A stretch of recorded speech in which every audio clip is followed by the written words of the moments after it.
Hey. Let me just start again.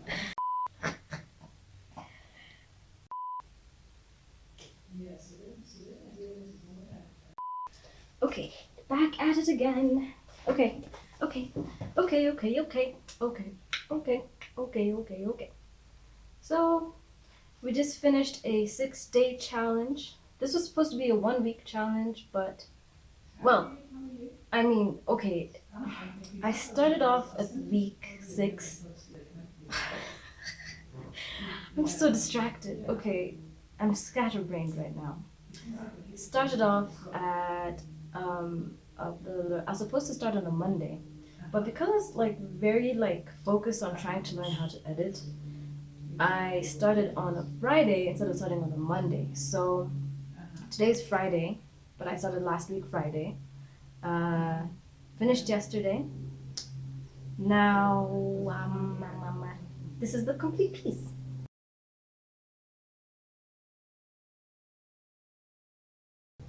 Okay, so what I do first, these are my new steps. The steps in which I take to do paintings aren't always the same. Like, I won't always start with the same background color, or I wouldn't always sketch using oil paint. Sometimes I'll sketch using acrylic. Sometimes I won't even sketch out a piece on paper before I go onto the canvas.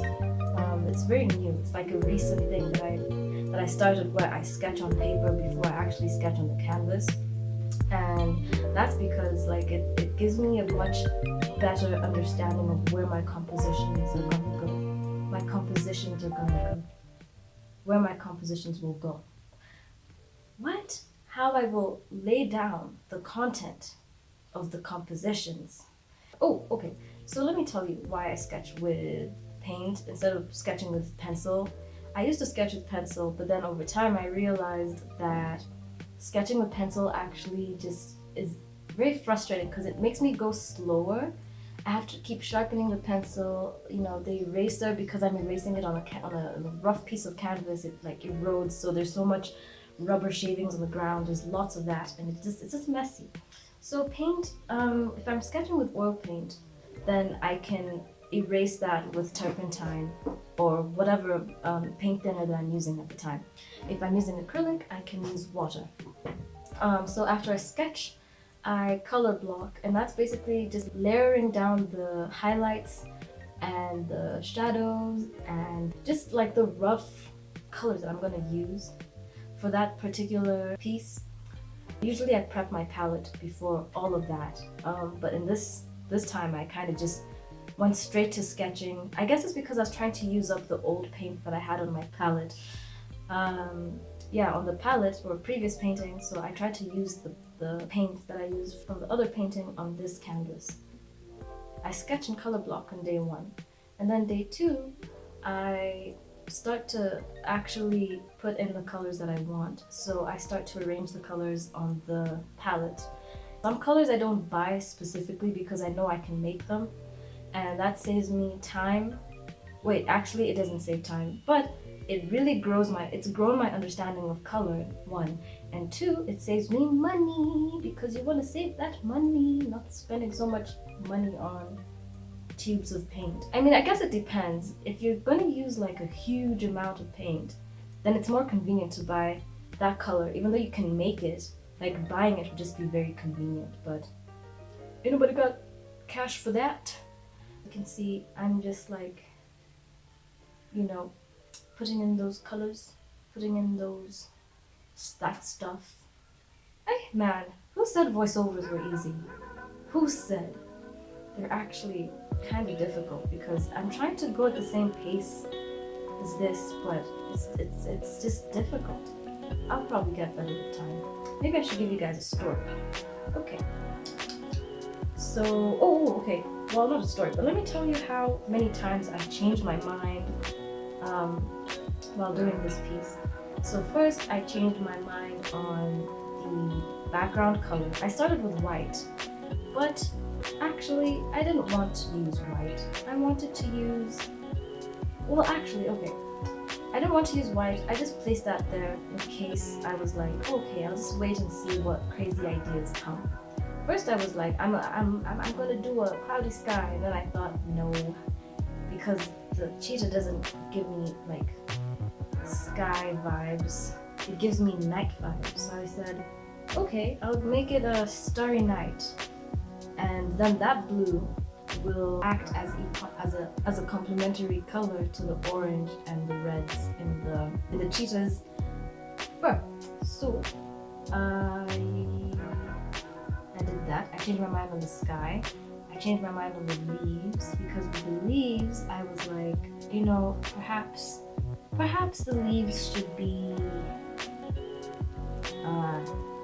different, like almost alien-esque, because the ones in the reference are just kind of basic, and I thought, okay, it's good to break the rules of the reference a lot, because then you kind of also just challenge your mind. It's good to challenge your mind, always. What else did I change my mind on? Oh, the dots, actually. The dots on the cheetah's fur were gonna be like a dark blue, dark Persian blue. And then I thought, how cool would it be if they were cerulean? So I said, yeah, I'm gonna make these cerulean, because I love that blue so much. I love the way it looks with blood orange. That's my favorite color combo. Blood orange with like very light cerulean blue. Oh, it's so vibrating. It's just okay. Calm down, Katana. Calm down. Nobody. Does anyone understand this obsession I have with these two colors? Because they look so good together. If I could wear those all the time, I would. Okay, well, actually, would I? I don't know. I don't want to get sick of it. You know, I can love something too much to the point where you just get sick of it. Yeah, you don't want to do that. Too much of everything is bad for you. So I'm gonna leave these to be guilty pleasures. So day three was basically, I don't even know. Honestly, day 1 and 2 are the most memorable. Day 3, 4, and 5 were blurs, and then day 6 just was so much fun, because I knew that was the day I was finishing the painting, and so it just I was so excited. Oh, you have no idea. I was like, ooh.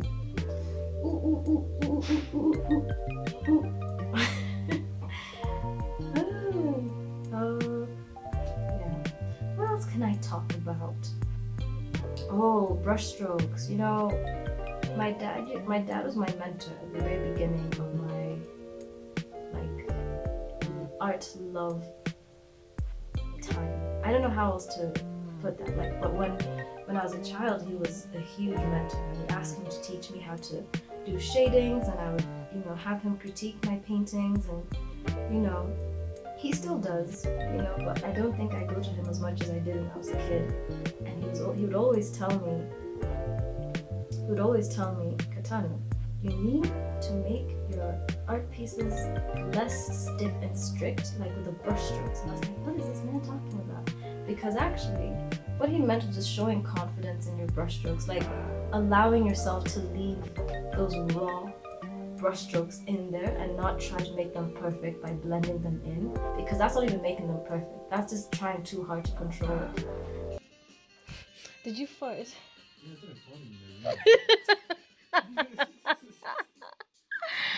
Oh no! Oh god!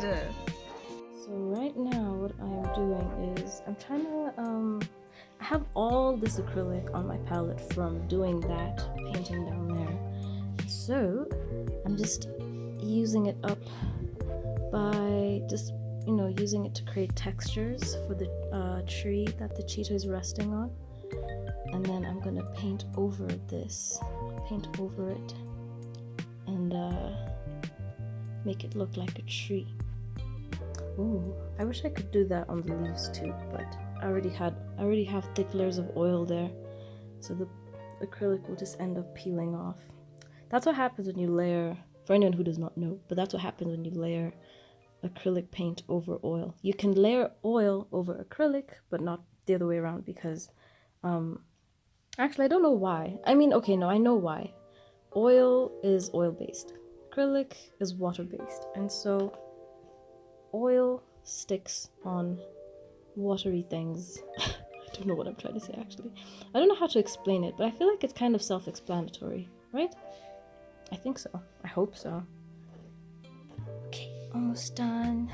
Yay! Yay to not wasting paint. I think that's one of the biggest pains an artist can go through, is just wasting paint when you know how expensive it is. Oh, so you see here I'm trying really hard not to touch the, because these are where the cheetah is, those are very thick layers of oil, so I'm trying not to get the acrylic there because I don't want it to peel in the future. Right, nice. So we got the textures in, and then after it dries up completely excuse me, after it dries up completely, I'ma paint over it and make it look like a real tree, because this is gonna be a real tree. Okay, yeah. So yeah, I think every time I do brush strokes in any way or form and I'm not blending them in fully, it really reminds me of my dad. Yeah, what else? Oh, I felt like such a genius when I did the texture on the tree, because, you know, here's a very honest thing to say, but I really didn't feel like painting detail on the tree. I was like, that's just gonna take up so much time, and also painting trees is not very fun for me. And so I just created texture. I saw this really nice Instagram video. That's actually where I got the inspiration from, but you know, I twisted it up a little bit. This person did like a really cute palette knife art piece, and they just like arranged, they did a thing, so I did the same thing. But I made mine really messy, you know, to try and resemble the texture of a tree bark, and then I painted over that. So painting over that made it a lot nicer. I think, okay, it didn't make it nicer, but you know, it made it easier for me to create detail, you know, with the shading, and like the texture already has its own highlights and shadows. So all I did was just add some darks, add some lights, and before I knew it, I had a proper tree that only took me like 20 minutes tops. And I was like, hey, you know, they say the laziest people are the smartest people. I'm a genius. Okay, no, not really. Don't quote me on that. Maybe I am.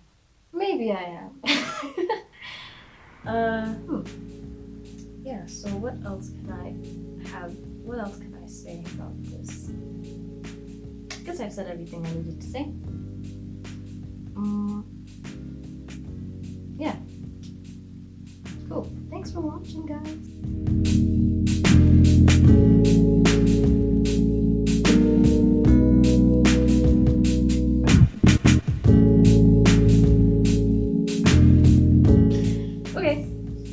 Hope you enjoyed this. Hope you enjoyed watching the process to this painting. It was a lot of fun.